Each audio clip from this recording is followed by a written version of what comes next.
आपण लहानपणापासून ना कितीतरी अशा गोष्टी ऐकल्या असतील ना, की ज्याच्यामध्ये एक घर आहे, घराच्या बाहेर एक अंगण आहे आणि त्या अंगणामध्ये भरपूर अशी फुलझाडं आहेत आणि फळझाडं पण आहेत. तर आत्ता तर या सगळ्या गोष्टी आपल्याला इथे तर काही जमत नाही. जी काही छोटीफार जागा असते ना, तिथे एक असं छोटंसं असं माझं अंगण तयार करायचा माझा विचार आहे आणि त्याच्या प्रयत्नातच असते मी. तुम्हाला मागच्या काही व्हिडिओमध्ये मी सांगितलेलं, की या पाठीमागची जी काही झाडं असेल ना, किचनच्या बॅक साईडची, तिथे मला बघायला अजिबात वेळ मिळाला नाही आहे. काल सचिन थोडीफार झाडं घेऊन आलेला आणि आमचा विचार चालला आहे की तिथे खूप छान छान अशी झाडं लावावी. मला असं वाटतं ना की ही जी फुलं झाडं आहेत ना, ही आपल्या मनाचा एक आरसा असतात. सकाळी सकाळी आपण जेव्हा यांच्याकडे बघतो ना, तेव्हा मन अगदी शांत आणि प्रसन्न होऊन जातो. दिवसाचा कितीही जरी म्हणजे आपल्याला असं वाटत असेल ना, आज मला खूप काम आहे, आज माझा दिवस कसा जाणार आहे, आज मला खूप काही काही कामं करायचे, पण इथे तुम्ही एकदा येऊन बघाल ना, 2 मिनटं 5 मिनटं निवांत उभं राहाल ना, पूर्ण ते सगळं विसरून जाल. तर माझं पण असंच होतं आहे आणि तुम्ही बघू शकता की आपलं हे छोटंसं अंगण कसं दिसतं. सगळे मनी प्लांट्स एका साईडला ठेवलेत आणि बाकी सगळी झाडं मी एका साईडला ठेवली. आज ना थोडीशी मी लवकर आली म्हणजे आणि आता कसं आहे, थोडासा जो अंधार आहे ना, थोडा उशिरा पडतो, त्याच्यामुळे बऱ्यापैकी बाहेर उजेड दिसतो. त्याच्यामुळे मी ते शूट करू शकली नाही. तर सचिनने ते सकाळी स्वतःच्याच क्लिप घेतलेल्या. मी फक्त त्या ज्या लावताना म्हणजे तो पॉटिंग करत होता तेव्हा मी त्या क्लिप फक्त मी ॲड केल्या. बाकीचं शूट त्याने माझ्यासाठी घेऊन ठेवलेलं तुमच्याबरोबर शेअर करायला. तर नमस्कार मैत्रिणींनो, मी प्राजक्ता आपल्या एका नवीन ब्लॉगमध्ये तुमच्या सगळ्यांचं खूप मनापासून स्वागत करते. तर आत्ता दूध संपलेलं, तर म्हटलं सर्वात आधी दूध गरम करून घेऊ आणि आज पहिला नैवेद्यासाठी मी शिरा करून घेणार आहे. कारण मग ना व्लॉग शूट करायचा आणि माझं ना अजून एक थोडंसं काम पण आहे. आज मला एक थोडेसे ऑर्डर्सचे चॉकलेट्स बनवायचे, तर त्याच्यामध्ये माझं थोडंसं प्रिपरेशनमध्ये आज वेळ जाणार आहे. म्हणजे मी चॉकलेट्स आज बनवणार नाही आहे, पण प्रिपरेशन वगैरे आज करून घेणार आहे. म्हणजे त्याचं बॉक्स पॅकिंग, त्याचं रॅपर वगैरे हे ते सगळं मला आजच करायचं आहे. त्याच्यामुळे आज थोडीशी ती पण मी बिझी असणार आहे. त्याच्यामुळे पहिल्या नैवेद्याचा मी शिरा करून घेणार आहे. तर नैवेद्याच्या शिऱ्यासाठी ही रेसिपी मी आज काही शेअर करणार नाही. मी तुम्हाला बऱ्याच व्हिडिओमधनं ही रेसिपी शेअर केली, ज्याच्यामध्ये जेवढा रवा असेल तेवढीच मी साखर घेते आणि तुमचा जेवढा रवा असेल त्याच्या डबलपट तुम्ही पाणी घ्या किंवा मग दूध घ्या. पण मी काय करते, बऱ्याच वेळा 1 वाटी दूध आणि 1 वाटी पाणी असं समप्रमाणात घेते.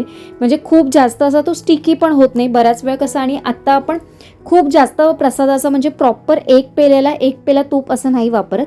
थोडा अर्धा पेल्यापर्यंत आपण तूप वापरतो, कारण तुपाचं प्रमाण आता कमी असणार आहे.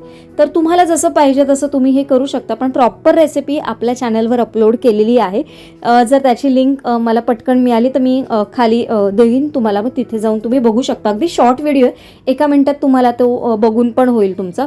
तर आता ना मी करणार आहे, माझ्या एका मैत्रिणीनं तिने मला सांगितलं की तू कधीपासून माझ्यासाठी बिस्किट नाही बनवत आहेस, तू फक्त तुझ्या व्लॉगमध्ये दाखवतेस. तर तिला बिस्किट्स खायचे होते, हे कोकोनट बिस्किट खायचे होते, तर तिच्यासाठी घेतलेले. म्हणजे मी करते आज हे शूट, तिच्यासाठी करत होते. म्हटलं चला तुमच्याबरोबर शेअर करते.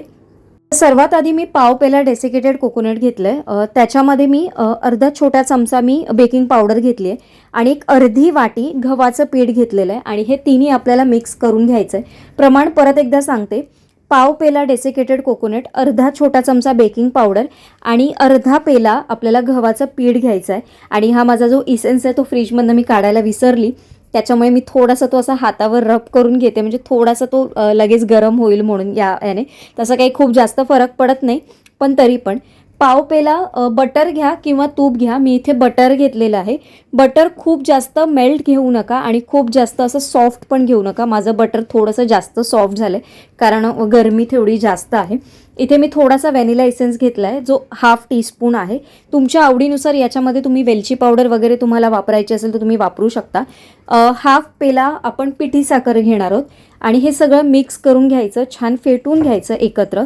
छान फेटलं की मग आपण याच्यामध्ये जे मिक्स केलेलं गव्हाचं पीठ, डेसिकेटेड कोकोनट आणि जी बेकिंग पावडर, असं एक साधं सिंपल जे मिश्रण बनवलेलं ते आपण याच्यामध्ये ओतून घ्यायचं.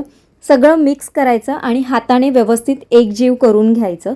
याच्यामध्ये मला असं वाटतं की पाण्याची गरज नसते किंवा दुधाची पण गरज नसते. पण जर हे बाइंड नाही झालं असं तुम्हाला वाटलंच तर एक अर्धा छोटा चमचा, जास्तीत जास्त 1 चमचा तुम्ही याच्यामध्ये दूध वापरा आणि ना याचा एक पिठाचा गोळा तयार करून घ्या. आता मला असं वाटतं की याच्यामध्ये थोडंसं किंचितचं दूध लागेल, तर मी इथे थोडंसं किंचितचं दूध टाकलं आहे बघा. आणि जसा गोळा मळतो ना तसाच आपण हा गोळा मळून घ्यायचा. आणि जसं आपण फ्रीजमध्ये मागच्या काही व्हिडिओजमध्ये बघितलेलं तसा हा फ्रीजमध्ये सेट करायला ठेवा. आणि ना मी ही सर्वात शेवटी करणार आहे, म्हणजे रात्री सगळं माझं जेवण वगैरे आवरलं ना की मग मी ही करणार आहे. बाकी अशासाठीच म्हणून. आणि कसं होतं ना ह्या बिस्किटांसाठी असं खूप जास्त वेळ पण नाही लागत आणि फ्रीजमध्ये तुम्ही अर्धा 1 तास 1.5 तास 2 तास आरामात ठेवू शकता. तुम्हाला असं वाटलं की आज मी गोळा केला, आज मला जमलं नाही करायला, तर तुम्ही दुसऱ्या दिवशी पण बेक करू शकता. याच्यामध्ये काहीही होणार नाही. आणि हे बिस्किटं पण तशीच्या तशीच, म्हणजे जशी क्रिस्पी होतात ना खुसखुशीत, तशीच ही होतात अगदी नानकटाईसारखी. तर ती मी ना आता फ्रीजमध्ये ठेवलं. तर आता वेळ आहे, आता म्हटलं जेवणाची तयारी करू. गेल्या काही दिवसांमध्ये मी पालक घेऊन आलेली, तर म्हटलं ना थोडासाच पालक आहे, तर म्हटलं आज माझा विचार चाललेला कढीतली पालकवडी करू आपण. कढीतली पालकवडी खूप छान लागते, टेस्टी लागते. तुम्ही कधी ट्राय केली आहे का मला नक्की कमेंट करून सांगा. तर वडीमध्ये मी साधं सिंपल मसाले टाकलेत, ज्याच्यामध्ये मी हळद टाकलं आहे, धणाजिरा पावडर टाकली आहे, थोडेसे तीळ टाकले, थोडंसं अख्खं जिरं आणि थोडंसं मीठ. आणि हे सगळं आपण बेसनचं पीठ तुम्हाला जेवढं पाहिजे असेल तेवढं हळूहळू तुम्ही याच्यामध्ये ॲड करा, मिक्स करा आणि याच्या जेवढ्या वड्या पडतील तेवढ्या करा. ॲक्च्युली मला असं वाटत होतं की याच्यात छोट्या छोट्या 2 वड्या जर झाल्या ना तर मी कुकरलाच लावेन, परत ना मला ते वेगळं भांडं भरायला लागणार नाही.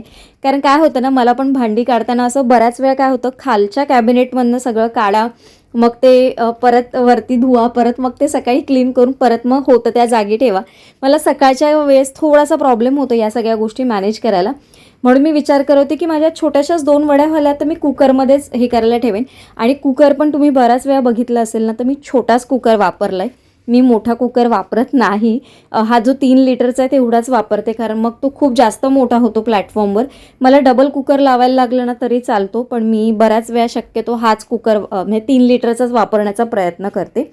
कालच्या व्लॉगला एक कमेंट होती की प्राजक्ता तुला हे जेवण बनवायला किती वेळ लागला, म्हणजे जे कालच्या व्लॉगमधलं सगळं जेवण. माझ्यामध्ये 1.5-2 तास मध्ये हे सगळं आवरून होतं, पण मला शूट करायचं असतं त्याच्यामुळे थोडासा वेळ मला जास्त लागतो. पण 1.25-2 तासात वगैरे सगळं हे आवरतं, कारण बाकी सगळं असतं तयार आपलं. तर आता ना उद्या उपवास आहे, त्याच्यासाठी मी साबुदाणे थोडेसे काढून घेतले. या साबुदाण्याची मी खीर करणार आहे सकाळी नाश्त्याला, सकाळी खाऊन जाणार. कारण साबुदाण्याची खीर आहे ना दुपारपर्यंत ना खूप घट्ट होऊन जाते आणि आमच्या इथे मग काही वेळ मिळत नाही मायक्रोवेव्ह वगैरे करून खाण्यासाठी वगैरे. त्याच्यामुळे मी ती पेस्ट करणार आहे आणि दुपारसाठी मी रताळी घेऊन जाणार आहे.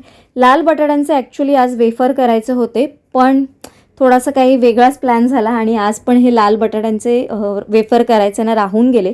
तुम्हाला माहिती आहेत का हे इन्स्टंट याचे वेफर कसे करतात? मी बऱ्याच वेळा केळ्याचे इन्स्टंट वेफर करून ठेवते आणि दुसऱ्या दिवशी ऑफिसला घेऊन जाते, म्हणजे बऱ्याच वेळा बुधवारी करते. आज करायची आहे भेंडीची भाजी, तर भेंड्याच्या भाजीसाठी मी भेंडी काढून ठेवली आणि अगदी थोडी आम्हाला एका वेळेसाठी ही सफिशियंट होऊन जाते भाजी. आणि हे जे मूग आहेत तर याचा मी डोश्यासाठी सकाळसाठी सचिनसाठी तयार करून ठेवणार होती, कारण मग ते त्याला हेवी होईल, म्हणजे एकच त्याला व्यवस्थित सकाळी असेल तर मग, कारण माझा उपवास असतो, मग मी काही करणार नव्हते, त्यासाठी चटणी आणि डोसा करणार होती. तर तो म्हणतोय की नको करूस तू मला फक्त हे सॅलड बॉईल वगैरे करून ठेव, मी त्याचं करून काय घेऊन जायचं आहे मला, ते मी घेऊन जाणार आहे. म्हटलं ठीक आहे, मग माझं काम वाचलं तर मी ते तसंच फ्रीजमध्ये ठेवून देते. आणि आत्ता आपण करायचं आहे वाल भिजत घालायचे आहेत, कारण आता कसं झालं आहे गुरुवार पण आहे, परत मध्ये एक शुक्रवार आला आहे आणि शनिवारी परत अक्षय तृतीया आहे. तर मग त्या गोष्टींचा पण थोडासा विचार करून, कारण आपण पूर्ण नैवेद्याचंच जेवण करतो, तर त्याच्यासाठी मी म्हटलं वालाला मोड आणलेले असतील तर ती कधीही भाजी करता येईल. उद्या तर काही होणार नाही, पण जरी झालं मी आता रात्री भिजत घालेन, उद्या सकाळी त्याला मोड आणायला ठेवेन. उद्या पूर्ण दिवसात त्याला छान मोड येतील. शुक्रवारी मी ते आरामात बसून सोलेन आणि मग फ्रीजमध्ये स्टोअर करेन. मग संध्याकाळी छान जे आपलं गोडाचं जेवण असतं त्याच्यामध्ये ते म्हणजे आपल्याला ती भाजी बनवता येते. आता इथे मी वडी उकडण्यासाठी पाणी गरम करत ठेवलेलं आहे आणि 10 ते 12 मिनटात आपली वडी होते. एका साईडला मी कुकर पण लावून घेतलं वरण भाताचं आणि फक्त मला आता भाकरी करायची, ती भाकरी सर्वात शेवटी करणार आहे. आणि भाकरी आणि भेंडीची भाजी तेवढी खूप ड्राय होते, तर बघू मी विचार करते की काय करू, पण मला भाकऱ्या पण बनवायला शिकायच्या आहेत. म्हणून मी जेवढे जमतील तेवढा संध्याकाळी ना जेव्हा जास्तीचा वेळ असतो थोडा 15-20 मिनटं, तेव्हा भाकरी करण्याचाच प्रयत्न करते. तर आता ह्या वड्या स्टीम व्हायला ठेवू. 10 मिनटात तर होतात. तुम्हाला असं वाटलं की थोड्याशा चिकट लागत आहेत वरून, तर तुम्ही अजून 2-4 मिनटं ठेवा. पण तेवढा खूप जास्त अशा काही पालक असतो, शिजायला जास्त वेळ लागत नाही. बेसन आहे म्हणून थोडासा वेळ लागतो. आणि ही जी स्टीम आहे बघा, हे जशी जेव्हा ही आडवी निघते ना, तेव्हा समजायचं की आतमधला पदार्थ आपला शिजला आहे. कारण बऱ्याच वेळा स्टीमनं तुम्ही बघत असाल की ती बाहेर निघताना वरती निघते. तर जेव्हा ती अशी आडवी निघते ना, तेव्हा समजायचं की आतला पदार्थ पूर्णपणे स्टीम झाला आहे. ही एक माझ्याकडनं छोटीशी टिप तुमच्याबरोबर असेल. आणि जेव्हा जेव्हा मी असे काही उकडीचे पदार्थ याच्यामध्ये करते ना, तेव्हा तेव्हा ही रेसिपी म्हणजे ही जी टिप आहे ना, मी नेहमी तुमच्याबरोबर शेअर करते. आज अचानक असा फोन आलेला आहे की आमच्याकडे पाहुणे येणार आहेत जेवायला. तर मग माझा सगळा प्लॅन चेंज झाला आणि मग मी म्हटलं आता भाजी काय करू. तर मी मुगाची करणार होती, पण नंतर म्हटलं नको, म्हटलं बटाट्याच्या काचऱ्याच करू, भेंडीची भाजी, त्याचबरोबर बटाट्याच्या या कापांची भाजी. तर आज तुमच्याबरोबर याची एक साधी सिंपल रेसिपी आहे, ती शेअर करते ती पण, की मी माझ्या कुठल्या पद्धतीने बटाट्याच्या काचऱ्या करते. आणि आता असं झालं आहे की म्हटलं ठीक आहे, भेंड्याची भाजी असेल ती सचिनला आणि जे येणार आहेत गेस्ट त्यांना होईल, आणि मग बटाट्याची पण भाजी त्याचबरोबर होतील. आणि बटाट्याच्या काचऱ्या, वरण भात हे सगळ्यांचं ऑल टाईम फेवरेट असतं. शिरा तर आपण केलेलाच आहे. काकडीची कोशिंबीर करेन मी बरोबर. असं सगळं डोक्यात फिक्स झालं माझ्या.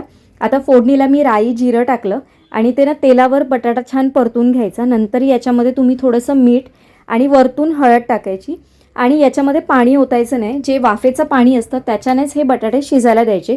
जर तुम्हाला वाटलं असेल तर वरती थोडंसं ताटाच्या वरती पाणी ओता तुम्ही, नाही ओतलं तरी देखील चालतं. तर मी ताटाच्या वरती थोडंसं पाणी ठेवलेलं आणि मी बघितलं आता तर अजूनही बटाटा थोडासा कच्चा आहे. पूर्णपणे तो शिजायला पाहिजे. आणि जेव्हा तो ऑलमोस्ट म्हणजे 90% शिजतो ना, तेव्हा याच्यामध्ये मिरची पावडर टाकायची, मसाला नाही. मिरची पावडर टाका, धणा जिरा पावडर टाका, मिक्स करा, वरून कोथिंबीर टाका आणि सर्वात शेवटी थोडंसं ओलं खोबरं. ओलं खोबरं खूप जास्त नाही टाकायचं, फक्त नावाला थोडंसं वरतून असं, तर छान वाटतं खायला. आणि अशा पद्धतीने आपल्या ह्या बटाट्याच्या काचऱ्या तयार झालेल्या आहे. तर अशा पद्धतीने जर तुम्ही केली नसेल तर नक्की एकदा ट्राय करून बघा. याच्यात लाल मिरचीचं प्रमाण आणि थोडासा कढीपत्ता फोडणीला टाका. हिंग तर मी टाकलं, पण मी विसरली तुम्हाला मगाशी सांगायला. थोडंसं हिंग पण टाका आणि कढीपत्ता टाका. खूप छान भारी टेस्ट येते. ही रेसिपी मी पूनमकडनं शिकली आहे आणि खूप छान झालेली. म्हणजे तेव्हा तिने फर्स्ट टाईम केलेली, तेव्हा मी तिच्याकडनं ही शिकून घेतलेली, म्हणजे बघितलेली, आणि आता ती बऱ्याच वेळा मी तुमच्याबरोबर पण शेअर केली.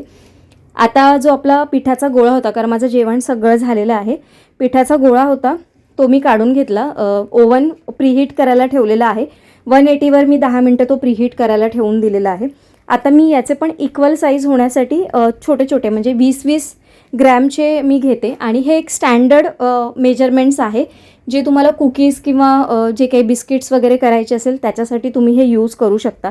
जसं काल मोदकाच्या वेळेस पण तुम्ही जर असं मेजरमेंट्स घेऊन वगैरे केले तर ते प्रॉपर मेजरमेंट वाईज प्रत्येक साईजचा एकच मोदक होतो. तर मी काल पण बऱ्याच म्हणजे जे मोदकाचं पीठ होतं ना, ते मेजरमेंट घेऊनच केलेलं. तर इथे ना हे फक्त असं हाताने प्रेस करायचा गोळा आणि मग तो असं व्यवस्थित डेसिकेटेड कोकोनटमध्ये परत घोळवून घ्यायचा. कारण ही कोकोनट बिस्किट आहेत आपली, त्याच्यामुळे ती कोकोनटमध्येच आपल्याला ड्राय कोकोनटमध्ये घोळवून घ्यावी लागतात. तर एवढं जे मी प्रमाण घेतलेलं त्याचे एवढी झाली आहेत. आणि मैत्रिणीसाठीच फक्त न्यायची होती मला, त्याच्यासाठी म्हणून मग मी ती आता बेक करायला ठेवली आहे बघा. ही इथे मी आता वडी ती रॅप करून ठेवणार आहे. ॲक्च्युली ताकातली कढी करायचा विचार होता ना, पण मग ते सगळं थोडंसं वेगळंच झालं. तर ही मी उद्या किंवा मग परवा, माझ्यामध्ये मी फ्रायडेला करेन, तेव्हा ही रेसिपी नक्की तुमच्याबरोबर शेअर करेन.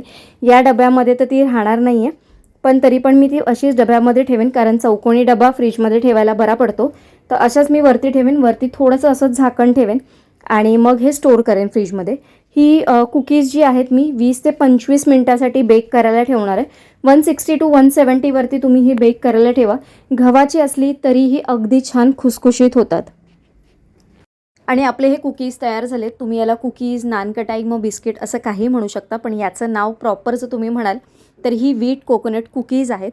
आणि खरंच हेल्दी ऑप्शन आहे आणि पटकन पण होतात, खूप जास्त वेळ लागत नाही. एकदा नक्की ट्राय करून बघा. आणि कोकोनटची फ्लेवरची जी बिस्किट्स असतात ना, ती आपल्या सगळ्यांनाच खूप जास्त आवडतात. पहिल्या सुरुवातीला एक कोकोनटचा बिस्किटचा पुडा यायचा, तो तर आता म्हणजे येतच नाही. खूप आधी यायचा. पहिलं खूप खायचे मी तो, दुधातनं खायची, खूप छान लागायचा. आता तो मिळणं बंद झालं आहे. पण अशा पद्धतीच्या कुकीज मी पण बऱ्याच वेळा ट्राय करून खाते. खूप जास्त क्वांटिटी नाही बनवत, कधीतरी जेव्हा मला असं वाटतं ना तेव्हा मी बनवून खाते. तुम्ही याचा टेक्स्चर पण बघू शकता, अगदी छान आलेला आहे. आणि या थोड्याशा आता गरम आहेत, थोड्याशा अजून थंड झाल्या ना की त्या अजून छान क्रिस्पी कुरकुरीत नाही म्हणता येणार, पण एक छान असं त्याचा फ्लेवर असं तोंडात दरवळत राहतो नुसता. तर आजच्या ब्लॉगमधनं मी तुम्हाला छान अशी एक समर स्पेशल परत एकदा रेसिपी शेअर केलेली आहे, जी तुम्ही ओव्हनमध्ये किंवा घरच्या घरी कुकरमध्ये किंवा एखाद्या अशा पतेल्यामध्ये पण तुम्ही ती बेक करून खाऊ शकता घरच्या घरी. खूप छान मस्त अशी या बिस्किटची रेसिपी आहे आणि हेल्दी आहे. तुम्हाला खूप जास्त वेळ लागणार नाही आणि खूप जास्त पदार्थ पण शोधायला लागत नाही की हे घाला हे घाला हे घाला हे घाला, असं काही लागत नाही. तुम्हाला अजून कुठल्या बिस्किटची रेसिपी बघायची म्हणजे अशी आवडत असेल किंवा एखादी अशी वाटत असेल की ही रेसिपी मी शेअर करावी, तर मला नक्की कमेंट करून सांगा. येणाऱ्या ब्लॉगमधनं मी ते नक्की शेअर करेन. कालच्या आणि त्याच्या आधीच्या ब्लॉगला तुम्ही खूप साऱ्या छान छान कमेंट्स केल्या, मला छान एनर्जी मिळते तुमच्या कमेंट्स वाचून. तर थँक्यू सो मच, तुम्ही वेळात वेळ काढून एवढ्या छान छान कमेंट्स केल्याबद्दल. तर चला आजचा ब्लॉग इथेच एंड करते. उद्या एका छानशा ब्लॉगमध्ये भेटते. तोपर्यंत सगळ्यांना Shri Swami Samarth. Bye bye and take care.